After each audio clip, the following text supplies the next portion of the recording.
Okay, you guys, I'm having a heck of a day with my production. First, I overloaded my memory card, then I ran my battery out and it just stopped in the middle of everything. But now I am finally going to finish this part, the progressive era, and get it done with. I think I told you guys before that if I do something weird, that seems in the YouTube algorithm, it seems to catch that and put it on the picture. So I'm going to lift some weights and see if that one works. Okay, this time, see if that'll be what appears in the little pictures that they include. Okay, so as I told you, or I was telling you, doing the assessment of the progressive era, there were things that were good that they did: conservation, consumer protection, democratic reforms, government cleaning up government, of course, votes for women, etc. There were things that were bad that they did. These were things that failed, like the attempts to try to regulate big business, and also most of the social welfare activities. And then there was this ugly side of the progressive era. And the ugly side of the progressive era, of course, involves this phenomenon that we call the Black Nadir. And the Black Nadir is simply this extraordinarily awful time for African Americans, lasting between, you see it up there, 1880 and 1920. Hey, doesn't that make you feel comfortable to see the old crabby handwriting again? I bet you really love that. Anyway, in this period, of course, you have a whole bunch of really negative things that are happening for African Americans. It's the high tide of racism. It's the era of lynching, basically, as lynching became a generalized phenomenon. It's the time of blackface entertainment, entertainment based upon stereotyping and racism against African Americans. It's the time of convict labor, of course, convict slavery, as I suggested to you. All these things are just sort of happening. And into this mix, the progressives thrown their own little spin, of course, on increasing the problematic nature of the African American experience. And one of the things they're going to do, of course, is, I already did disenfranchisement with you guys, okay? Another thing that the progressives are going to do is this segregation. Can't remember exactly where we were, so I'm just going to blow through this thing and hopefully I hit all the important points. Segregation is the public separation of people in any kind of public setting, and it was a determination of the progressives in the South, and this is a Southern activity primarily, though there were other forms of segregation across the nation, segregation against Japanese Americans, for instance, in San Francisco. But in the South, there was a sort of significant effort, of course, to try to publicly separate blacks from whites. Now, to tell the story, I'm going to tell you the story of this man by the name of Homer Plessy. I think I already told you that he was about 29 years old this time. He was a 1/8 mulatto. He was a handsome gentleman, basically, simply decided to become a pawn in a much larger game. I mean, Homer Plessy we just know his name, we know he's a person, we know he did certain things, but really, it's everything that happens around this issue that makes Homer Plessy's name so very famous to us. What Homer Plessy was doing was he was fighting against what we call a Louisiana exclusion law. So it wasn't segregation, it's a little different than that. Segregation means the public separation of white from black, and this was just, you have to nuance this just a bit. In the 1890s, the state of Louisiana decided to exclude African Americans from the first-class cars in railroads. Now, in Louisiana, there was a three-class system as far as the railroad cars were concerned. First class was the really nice area, second class, and a little bit less, of course, quality, and then there was a third class that was basically sounds like it's sitting on boxes and stuff like that. Now, the main thing about the first class that was important was that they did not allow smoking and drinking. So the first class cars were generally reserved for women and children. That's where the women and children would go. The second class cars allowed smoking and drinking, so that's where the men would want to hang out, and the third class cars were just for the holy polygamy. Everybody else had to kind of hang out there, right? So the state of Louisiana passes a law that prohibited blacks from being in the first class car. And the primary issue was that black women and children had been sitting in first class cars because they wanted to stay away from threatening white men who were smoking and drinking. And because of the exclusion law, that meant that the black women and children would have to go to the second class cars and sit with white men who were smoking and drinking, and generally, and the black women would feel threatened by that situation. So there was a decision, they had to do something about this. And so Homer Plessy will volunteer to try to challenge this law. And so one day he dresses himself as finely as he possibly could. The way he appears, at least in the illustrations, he's dressed in a coat and tails with a top hat. Guy's dressed to the nines, basically. He got a first-class ticket. I don't know how he got it. Someone could have bought it for him. This is really a legal setup, so they're making sure there's people that will underwrite and support this. and he got his first class ticket. And in those days they didn't really control access into the train. You just went onto the train and sat down. So he went onto the train and he sat down in the first class section, of course, and just simply waited to see what was going to happen. Fairly quickly, the conductor would come up to him, of course, and say that you're no longer allowed to ride in the first class cars.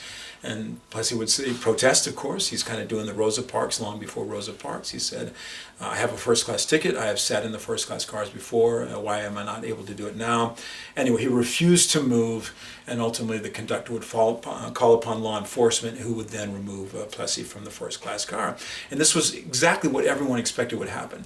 So it meant that the issue, this law, would go into the courts. And it will go through the courts first of Louisiana, and through the Louisiana court cases, the law will be upheld, the exclusion law will be upheld. But it will make its way finally to the Supreme Court of the United States. And of course, Homer Plessy is most famous because he becomes part of a plaintiff in a Supreme Court case. And this is the very famous landmark civil rights case of Plessy versus Ferguson, which occurred in 1896. Ferguson, if you're interested, was a judge in Louisiana judge who had made a decision, of course, in one way. So you would think it would be Plessy versus the railroad or Plessy versus the state of Louisiana, but it comes across as Plessy versus Ferguson. Now, in the case of Plessy versus Ferguson, Plessy's lawyers made a case that this was racist in intention and a violation of the 14th Amendment. You guys remember the 14th Amendment guaranteed equality for all citizens of the United States. Well, the court considered this, and they came back with an interesting and ultimately very problematic ruling as far as African Americans are concerned. So one thing that the court did absolutely say is that the Constitution guarantees equality for all citizens. So that means that in something like the travel on a train, it must be equal. That's what the law says, and it's hard to, that's very straightforward. Equal opportunity, equal protection under the law is what it says in the 14th Amendment. So the court did rule that it must be equal, but, and here's the big thing, it can be separate. It can be separate. Now, I don't know if you guys know, but that actually is very much true. Even in the MD building, where we had our classroom, there are segregated facilities. And of course, I'm sure you guys can guess what the segregated facilities are. And those segregated facilities are bathrooms. There is no significant issue. This is a culturally acceptable situation that the men have a bathroom and the women have the bathroom. And having said that, I'm all of a sudden thinking of all the complex gender issues of our society today, so it's not quite as straightforward as I'm trying to tell you. But we do segregate. We have women's and men's bathrooms. We have girls' and boys' locker rooms, or men's and women's locker rooms. We have parks, or we have playground areas that are simply for little children. And there are rides that there are Disneyland places like that where you have to be of a certain height. So you could argue that is essentially segregation. So what the Supreme Court was saying, that in certain circumstances that the society deems appropriate, it is legitimate to separate. So the court was saying it must be equal, but it can be separate. Now, interestingly, the southern states, of course, are going to interpret this in their own way. So the maxim of Plessy versus Ferguson is not equal but separate, which is the way the court stated it, but instead, I'm sure you guys have heard of this before, separate but equal. So emphasizing the separate component to and de-emphasizing the equality as far as African Americans are concerned. And what this will do, of course, I'm sure you have some sense of it, it leads to universal and comprehensive segregation across the South. And if you are here, I would ask you, of course, what was segregated, and hopefully you're thinking about what was segregated right now, but all public transportation, forms of public transportation, of course, is buses, streetcar lines, railroads, etc. Public education will become segregated, hospitals are segregated, parks were segregated, public pools were segregated, private businesses will become segregated. Segregation everywhere you can possibly, even graveyards, they didn't want the black zombies and the white zombies getting together in the middle of the night or something like that. So universal, drinking fountains, I'm sure you guys have, the park benches, etc., all these things become essentially segregated. Now, I do want you to know that it was separate. Clearly, separation became the name of the game, but the equality part begins to fall by the wayside very, very quickly.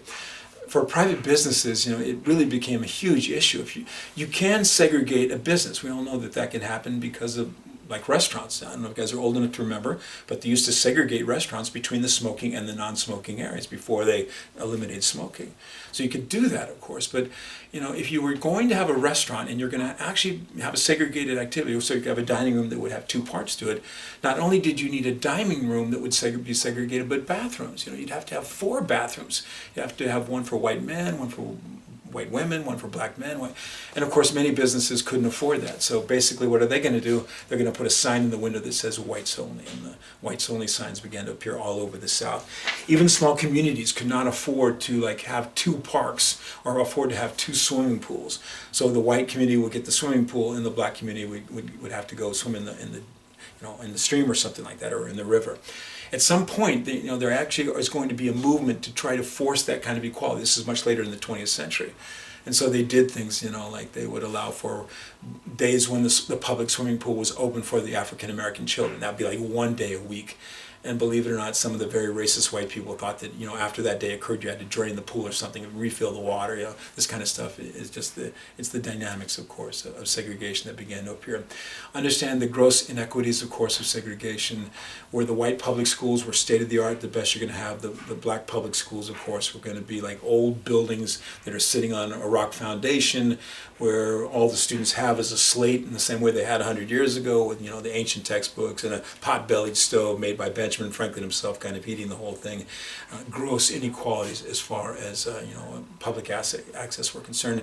And if there were 2 drinking fountains and one went down, of course, it's going to be the white drinking fountain that's going to be the one that runs. And if there's only 1 bathroom, of course, then you just have the indignity of just finding some place in a public area and to go to the bathroom. And this is the kind of world that the African Americans began to have to live in.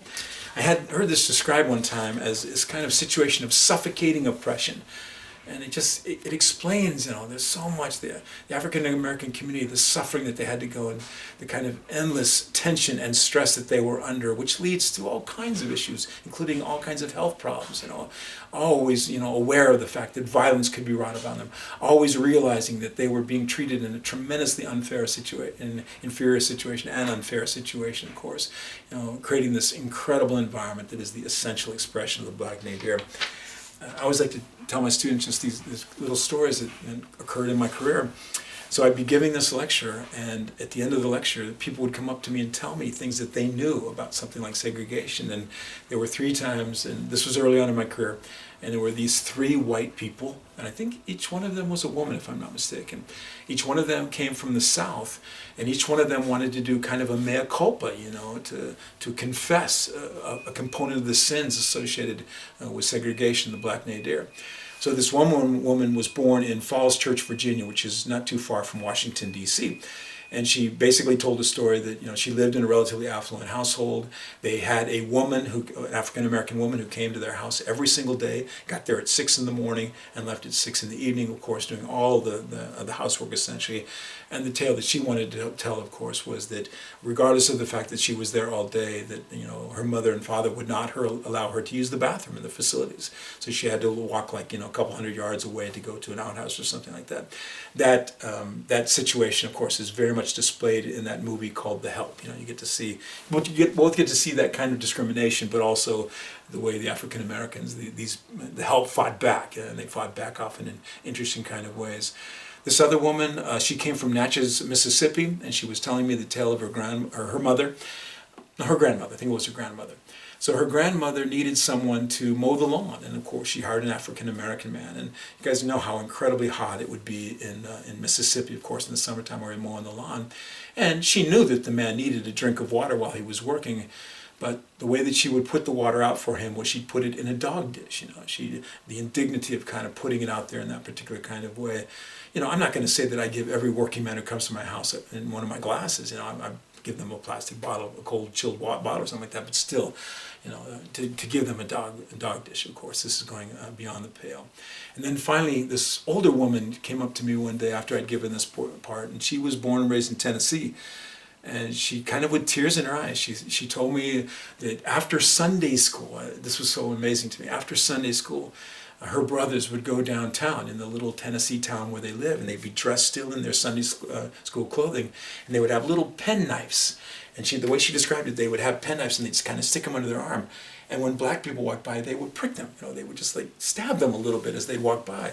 And you can imagine you're walking by that, and all of a sudden you feel this pain in your arm, and the cut of your material, of your cloth, of your shirt or something like that, and see the little blood, and you turn around and see these kind of smarmy little white kids looking at you, and being able to get away with the situation. Just it's an amazingly problematic situation for African Americans living in the South, but in many ways in the entire nation at this time. So, this is the essence of this weight upon them that we call the Black Nadir.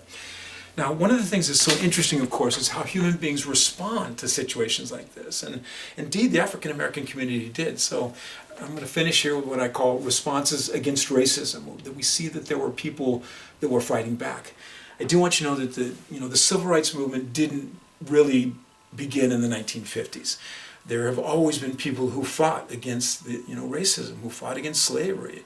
So you can go all the way back to Frederick Douglass or someone like that, of course. And in the aftermath of slavery, individuals who began to step forward, those freedmen that I told you that kind of stood up for themselves. Those who ran for office, those who voted, they're fighting for their civil rights. And I guess the big issue, of course, is what is the response, or is there able to be a positive outcome? But there were always those who would stand up. And during the Progressive era, there were many people, who began to fight back. They said, no, this isn't right. They needed to assert the rights of the African American community. So I'm going to tell you of two primary figures who began to respond against racism in the Progressive era. And of course, they're both potential identifications and very heroic individuals as far as I'm concerned. So the first one I want to tell you about, and this will become a potential identification for our exam, is Booker T. Washington. Booker T. Washington was born in Virginia in 1859, and you guys all know that if you were black and you're born in Virginia before the Civil War, chances are you're going to be born a slave, and indeed he was. The bad news was he was born a slave, but the good news, he was born in 1859, so right on the eve of the Civil War of the United States, and the much better news, of course, was that he would be liberated by the time he was 6 years of age. Even better than that, he was one of the few African Americans who got to go to one of these Freedmen's Bureau schools that I told you about. And I think I told you a little bit about that story. He's there on the first day. He's only got a first name. The teacher wants a last name.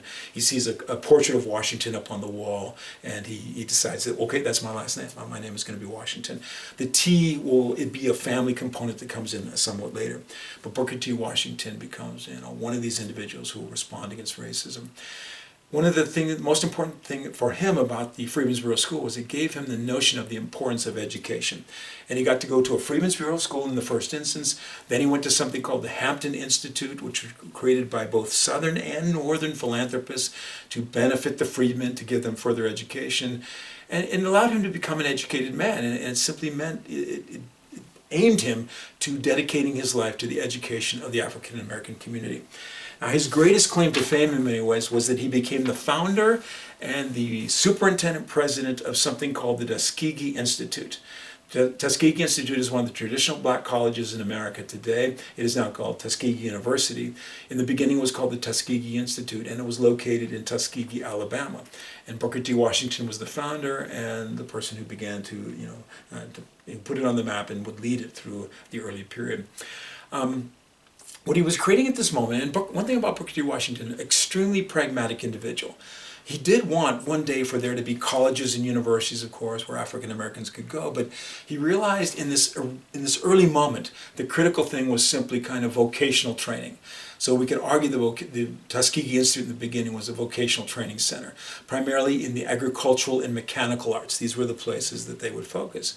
Now, they did have brilliant individuals there. There was George Washington Carver, a scientist of significant note. He did a lot of things, but I always remember him because he's the inventor of peanut butter. And I don't know about you, but I really appreciate the person who would invent peanut butter. But Tuskegee Institute was simply created as a way to begin to educate and edify the African American community, along with other institutions that were coming at that particular time.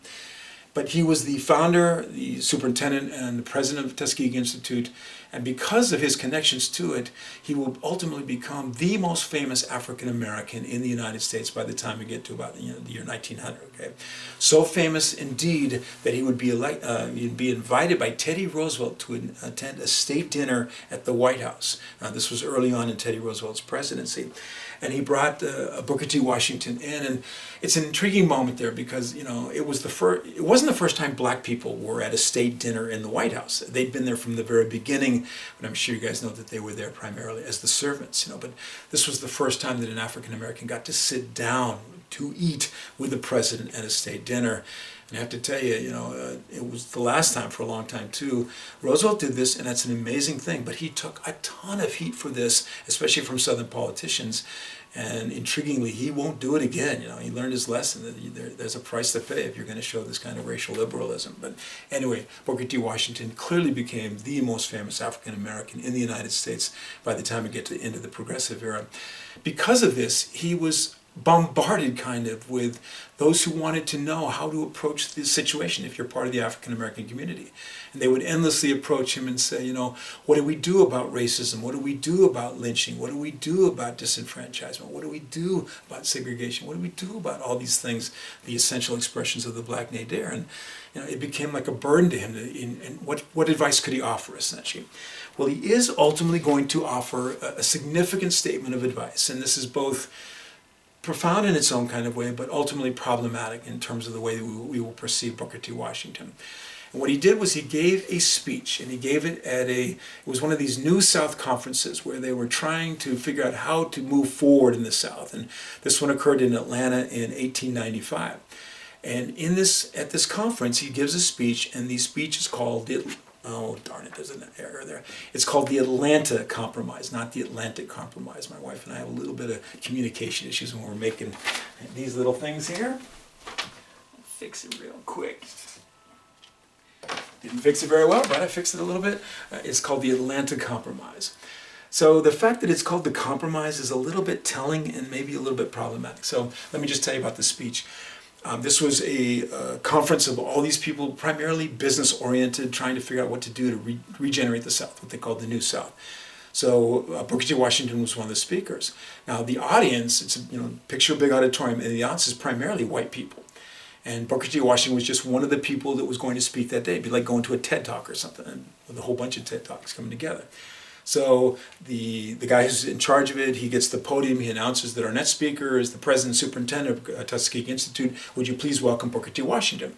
And everybody starts to clap their hands. And then all of a sudden, here's this black man walking across, of course, to the podium, and all the white people, their hands just kind of fall to their sides, because that's not something they do. They're not going to applaud for an African American. Of course, they don't really even want to listen to an African American.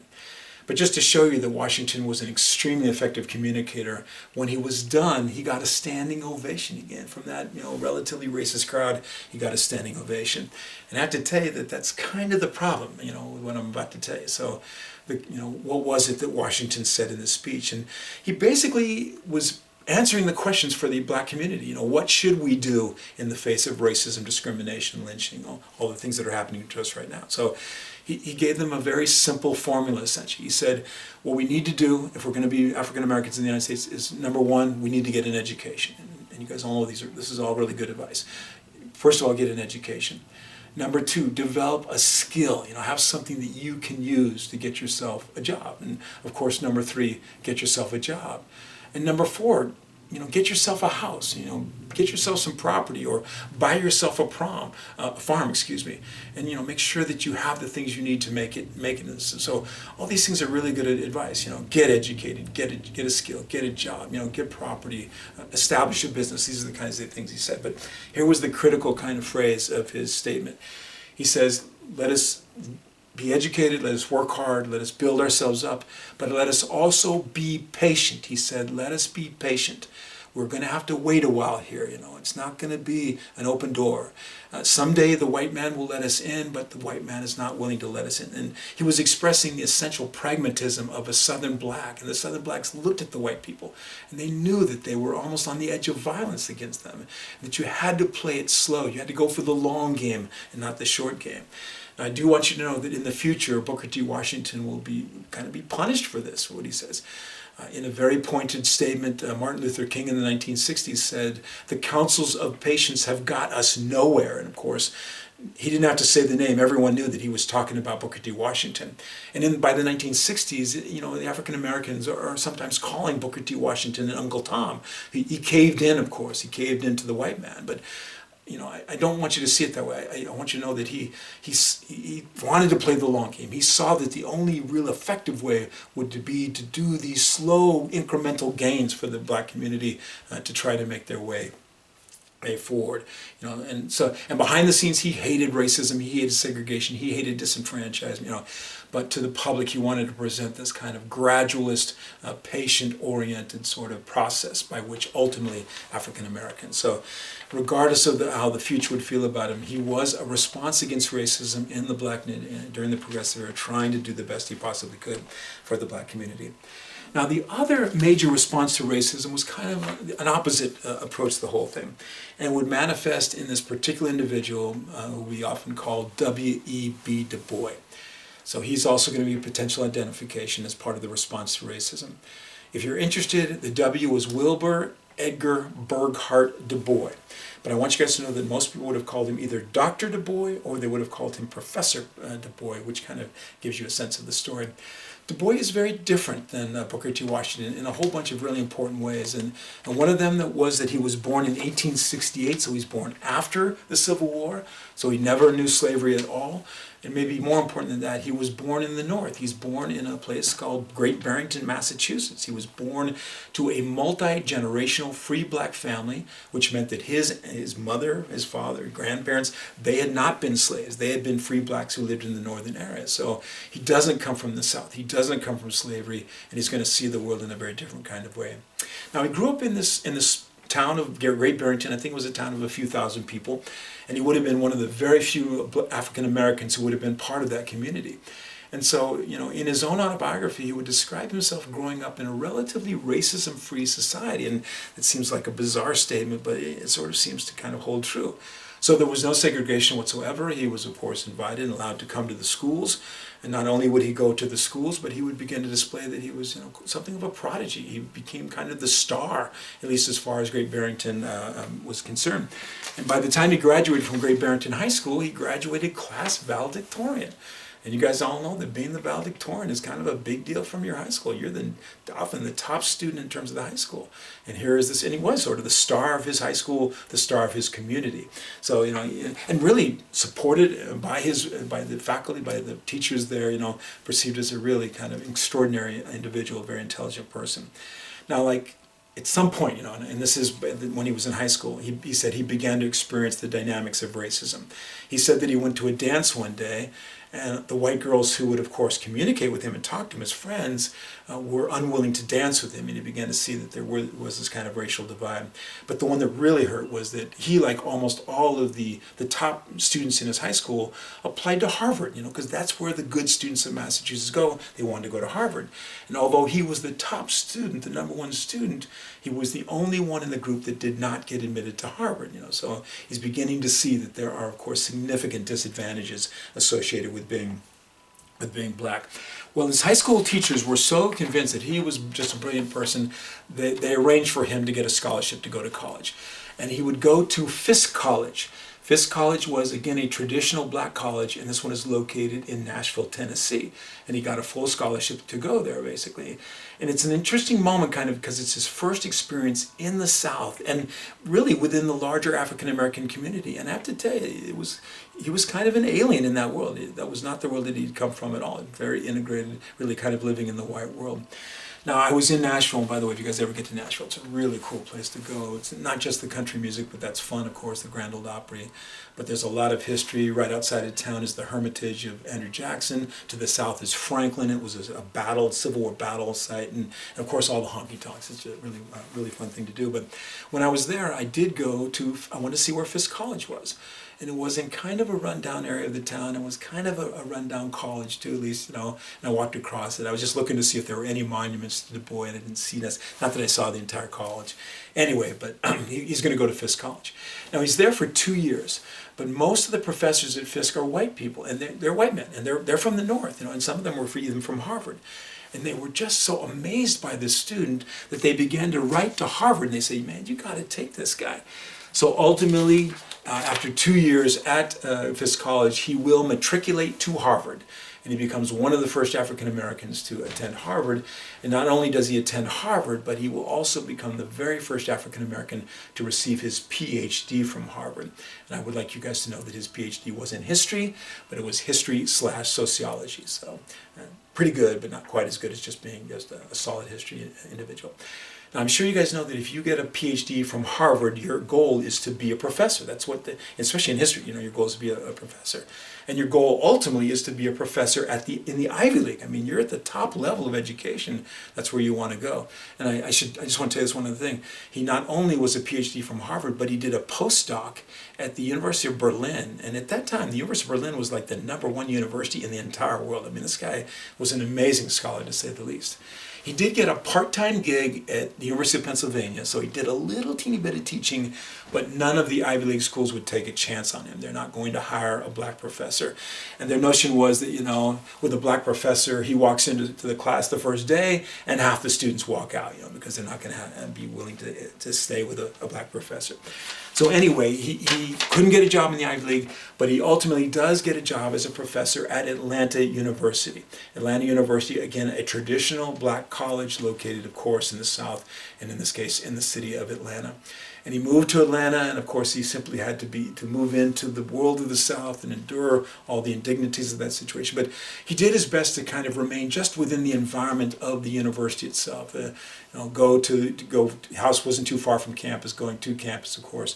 He became a very significant scholar. I mean, his work was major stuff. Probably his most famous work is a book called The Souls of Black Folks. And The Souls of Black Folks is considered to be the first significant analysis of the relative status of African Americans in the United States of America. No one had ever really done, this kind of a serious sort of study. I have this book. I have to tell you that it's written in a 19th century pedantic historical style, which is almost impossible to deal with. The sentences go on for a paragraph routinely, and of course really dense in terms of, and verbiage is really difficult too. But critically important book, of course. One of the things he states in this book is that he's the first person to realize kind of this situation of what he called the African American. Most of the people who moved to America ultimately are just simply called Americans. You could argue that I'm like a Swedish American or something like that, but I'm, it's my dad's grandfather that was the Swedish guy who came over to America, and who cares, My dad never would have thought of himself as a Swedish American, and of course I don't think of myself as a Swedish, I'm just an American. But if you're black, you're not just an American, unfortunately. You're an African American. There's always this kind of little qualifier component to the whole thing. And it's the essential manifestation of the problems of racism in America. But he was the first to kind of realize there is this kind of enduring separation here that has to be recognized, has to be overcome.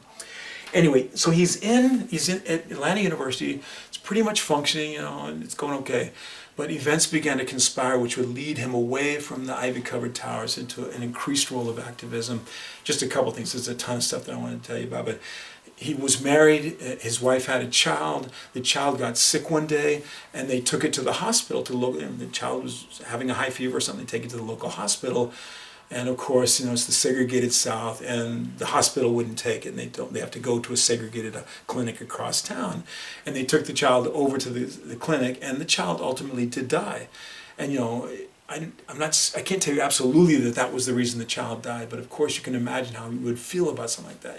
Segregation, refusing medical attention to your daughter, in this dire kind of situation. So that was one thing that began to push him in a particular direction. The more powerful thing, though, he writes about this again. He says, I was walking to work one day when he sees something strange in a window of a store. And it was just like one of those things that just looked bizarre, and it caused him to stop and turn around and really look what was happening. So he looks into the window of the store, and he sees a large jar, and in the jar there's the severed hand. It's a severed black hand. And on the jar it said something like, the hand of Sam Hayes. We lynched him last night. So not only had they lynched this person, but they were dismembering the body and proudly displaying it in the store window. And Du Bois says it hits him like a lightning bolt to the heart. How can he live in this world without doing something against it? How can he simply be the scholar? He needs to become increasingly the activist. And so he will commence then a lifetime of activity where he began to aggressively fight for the rights of the African American community. And unlike Booker T. Washington, he was never willing to say, we can wait for this. He said, we need this now. We need this yesterday. We need our rights as quickly as we possibly can. Now he does so many things. It becomes like this, litany of activities. But I have to focus our attention, of course. And one of the major things that he did, he talked about the talented tenth. He was very much an elitist. He saw there's an African-American elite who have to kind of uplift the great masses of the African-American community. But that kind of notion of a special group of people to lead the way led to his idea of creating something called the NAACP. If you're not familiar with this, it's the National Association for the Advancement of Colored People, founded in 1910. And this is one of the essential founder of the NAACP was indeed WB2 Boy. Now, he founds this institution. I do want you to know that he was never in charge of it. He never saw himself as an administrative kind of person. The one role that he did take in it was that he would edit their journal. So the NAACP would publish a journal, and the journal was called The Crisis. And I think for like 25 years, Du Bois was the publisher of The Crisis. And he turned The Crisis into an extremely notable journal, including not only political statements, of course, that dealing with issues of civil rights, but poetry by Langston Hughes and other kind of cultural. It was a place for the African American community to express itself. And it became very well known at that particular time. But he creates this institution which he hopes will become an agent of change, to change the situation for the black community. Now, in reality, the NAACP is essentially a fundraising organization. That's what it does, okay? It raises money. But it raises money with purpose and intention. And the intention is the intention was in the very beginning, to bring litigation. They're going to try to challenge through the courts the laws of disenfranchisement, the laws of segregation, and other discriminatory laws. They saw as their foundation the 14th Amendment, equal protection for every individual citizens, and of course they knew they were citizens. So the objective became that they were going to do all they could to litigate, against that. And I have an image in my head of how this all worked out. So in the beginning, it's a little teeny man. The NAACP is a little teeny man with a little teeny hammer. And you've got this monster wall, this monolithic wall, basically, that you have to overcome. It's the wall of racism, the wall of discrimination, the wall of segregation, wall of disenfranchisement. And the little man takes his little hammer and he starts to beat on the wall. And of course, it seems so futile where you got your little teeny hammer against this huge monolithic wall. But as we all know, raindrops will one day wash the greatest mountains to the sea. I mean, that's what happens, the little teeny components of erosion. And over time, of course, the NAACP became more powerful, the man was bigger, and the hammer got bigger, and they kept swinging it at the wall, kept trying to challenge, of course, issues like segregation and disenfranchisement. And ultimately, there will be victories. In 1954, the man was Thurgood Marshall, chief counsel for the NAACP. He swings a sledgehammer at the wall, and the sledgehammer is called Brown versus the Board of Education, and it actually cracked the wall all the way from the top to the bottom. I don't know if you guys have ever broken up concrete before, but it's always an interesting thing. You hit it, and then all of a sudden it finally does really break up in a major way. But this is the beginning of significant changes in America, and the NAACP was kind of at the heart of these particular activities.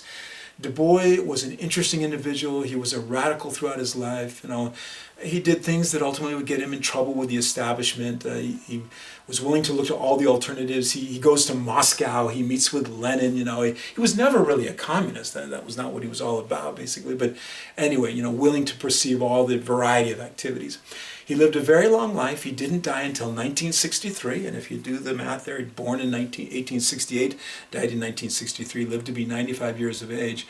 In the last 3 years of his life, he despaired of the maybe it's just being old, I don't know, but he despaired of the ultimate changes which he hoped for America. And so I think in a powerful symbolic move, he decided to move back to Africa. And he lived out the final 3 years of his life from 1960 to 1963 in Ghana. Ghana was a newly established independent African country at that time. And a lot of Americans who were promoting civil rights would travel over to see him as kind of a pilgrimage to the wise old man, of course, in terms of the civil rights activities. You know, if I could wish anything for WB2 Boy, I wish that he could have lived just 2 years longer, okay? Because if he lived to 1964, he would have seen the Civil Rights Act, and that is the beginning of the end of segregation in the United States of America. And if he lived to 1965, he would have seen the Voters' Rights Act, which is the beginning of the end of disenfranchisement in the United States. Not like everything wonderful is going to happen right immediately, but he would have seen two significant outcomes that he had spent his life fighting for. So Du Bois becomes one of these individuals, of course, who was fighting against racism in the most severe moment of expression, the period of the Black Nadir. So yes, there were these horrible things happening, but there were also people who were trying to challenge it as best they possibly could. So I'm going to end the progressive era for you guys right now. I've been going on way too long in the progressive era, and I really apologize for that. But you know, there's what's good about it, there's what's bad about it, there's what's ugly about it, and of course the Black Nadir. But ultimately, you know, what you look for historically is what's really important about it. So here are the three major outcomes that I really want you to be aware of in terms of the progressive era. The progressive era will introduce to the United States of America what we call the activist presidency. All of a sudden, the president begins to assert themselves, of course, as the primary actor in terms of American politics. Not only important, of course, in domestic policy, but I will tell you a little bit later, also in foreign policy. And really, in the 20th century, the presidents become increasingly important. In the Gilded Age, I didn't have to tell you about one president because they weren't really important. In the 20th century, I have to tell you about every single president because, of course, they are increasingly important through their activities. We also, out of the progressive era, see the origins of the regulatory state. So for the first time, the state is beginning to kind of intervene into the situation in America. We're seeing things like the Federal Reserve, we're seeing the ICC, we're seeing the Federal Trade Commission. Not very powerful, of course, yet, but overseeing, of course, consumer protection, overseeing meatpacking, overseeing pure food and drug. All these things are beginning, you know, and of course, through the 20th century, we see increased regulation, increased intervention becoming a phenomenon of the United States government. And then the final thing down here, it almost shouldn't be there, but you get the first glimpse of something that might become the welfare state, where first instance where the federal government is beginning to concern itself with the well-being, you know, and much of it doesn't go. It's all the social welfare stuff that I told you about that almost all was rejected by the courts, you know, national child labor laws and things like that. But we'll see in the 20th century increased focus on and increased activity into welfare activities to the point where some people, of course, think it's gone way overboard. That it will become the nanny state or something like that. But anyway, the progressive era ultimately becomes fundamentally important, of course, because it institutes these three major phenomena. And that ends the progressive era, and when I see you next time, of course, I'll be venturing into a new topical area, the rise to world power. Peace out, you guys. We'll see you soon.